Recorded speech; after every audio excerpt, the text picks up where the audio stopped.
ప్రభు అయిన యేసుక్రీస్తు నామములో మీకు సమాధానం కలుగునుగాక. షలోమ్.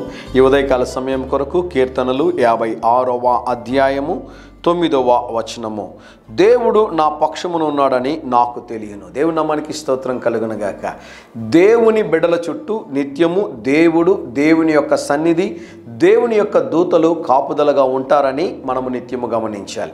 ఈ విషయాన్ని మీరు ఎప్పుడు మర్చిపోవద్దండి. మీరు ఒంటరిగా లేరు. కారణం ఏంటి అంటే, దేవుడు మనకిచ్చిన శ్రేష్టమైన వాగ్దానము, నేను ఎన్నడూ విడువను ఎడబాయనని దేవుడు వాగ్దానం చేసినాడు. దేవుని నామానికి స్తోత్రం కలుగునుగాక. ఆ విషయాన్ని భక్తుడు ఇక్కడ తెలియజేస్తూ అంటున్నాడు, దేవుడు నా పక్షాన ఉన్నాడు, ఆ విషయం నాకు తెలియను. గమనించండి ప్రియులారా, ఎలీషా ఉన్నటువంటి ప్రాంతం చుట్టూ కూడా సిరియా దేశపు రాజు సైన్యాన్ని పంపించి ముట్టడి వేశారు.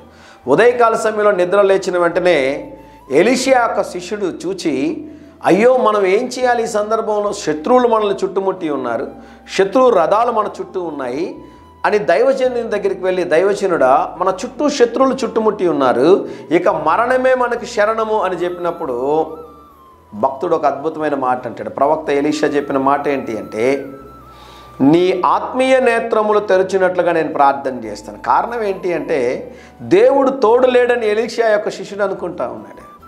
ఎప్పుడైతే ప్రవక్త ప్రార్థన చేశాడో, దేవుడు తన పనివాని కనులను తెరిచినప్పుడు వారి చుట్టూ అగ్ని రథములు దేవుని యొక్క దూతలు ఉన్నట్లుగా గమనించగలిగారు. ఈ ఉదయకాల సమయంలో మీకు ప్రాముఖ్యమైన మాట చెప్తున్నాను, జాగ్రత్తగా గమనించండి ప్రియులారా. దేవుడు నీ ప్రక్కన నిలబడి నిన్ను బలపరచి నీకు సహాయం చేయబోతున్నాడు. దేవుని నామానికి స్తోత్రం కలుగునుగాక. యేసు ప్రభు పునరుద్ధరణై తిరిగి లేచిన తరువాత సమాధి యొద్దకు వచ్చి ఏడుస్తున్నటువంటి మరియ ప్రక్కన ఎవరు నిలబడి ఉన్నారండి? సాక్షాత్తు మన ప్రభువైన యేసుక్రీస్తు వారు నిలబడి ఉన్నారు. కనుక దేవుడు మీతో ఉన్నాడు, మీ ప్రక్కన ఉన్నాడు, మిమ్మల్ని నడిపించబోతున్నాడు. దేవుని నామానికి స్తోత్రం కలుగునుగాక. ధైర్యంగా ఈ దినాన్ని ఎదుర్కోండి. దేవుని సన్నిధి మీకు తోడుగా వచ్చి సహాయము చేయునుగాక. ప్రియ పరలోకపు తండ్రి, మీరు మాతో ఉన్నారు, మా పక్షమున ఉన్నారని నమ్ముతున్నాం ప్రభు.